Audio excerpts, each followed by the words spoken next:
Imagine if we could hit pause on a standard living room and suddenly see the radio waves crisscrossing the air.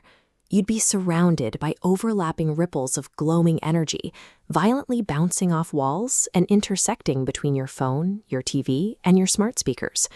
This constant intersection of waves forms the physical foundation of modern connectivity.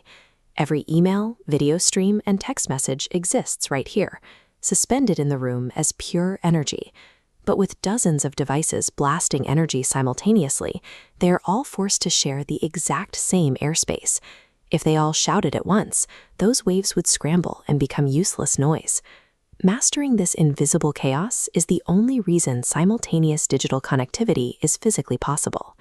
Your computer processes information in binary code, endless strings of ones and zeros. However, the air can only carry physical waves, creating a gap between digital data and the physical world. To bridge that gap, Wi-Fi relies on modulation. A router generates a continuous radio wave and alters its amplitude, or height, and its phase, the starting point of the wave cycle.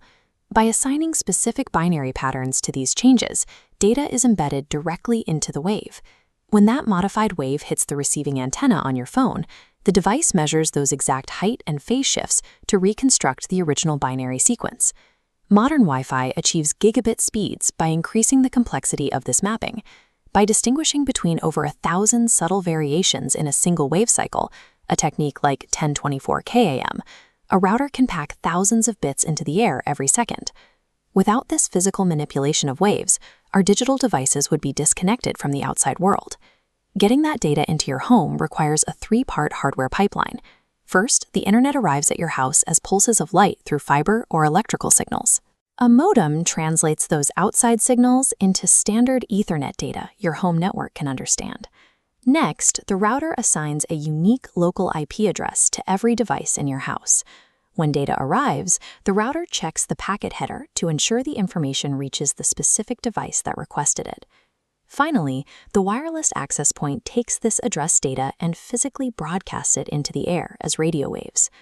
This three-step pipeline serves as the mandatory physical bridge connecting the global wired internet to your local wireless airspace. But once those signals are in the air, a physical bottleneck emerges. If multiple devices transmit simultaneously, their radio waves collide and scramble into noise.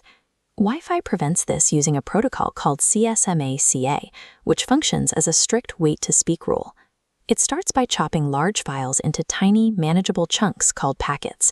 Before sending a packet, it listens. If it hears another device, it waits a random number of milliseconds until the air is clear. The exact moment the channel is clear, the transmitting device instantly blasts its packet of data straight across the room. The receiver then sends back an ACK, or acknowledgement signal. If the sender doesn't receive that ACK, it assumes the packet was destroyed in a collision and instantly resends it. These rapid-fire, turn-taking transactions happen thousands of times every second, creating the experience of a seamless, simultaneous internet connection. All of this coordination happens on specific radio frequencies, primarily the 2.4, 5, and 6 GHz bands. Think of these bands as massive highways for data traffic. The 2.4 GHz band is divided into 11 channels, but they heavily overlap. In reality, there are only 3 channels, 1, 6, and 11, that don't bleed into each other.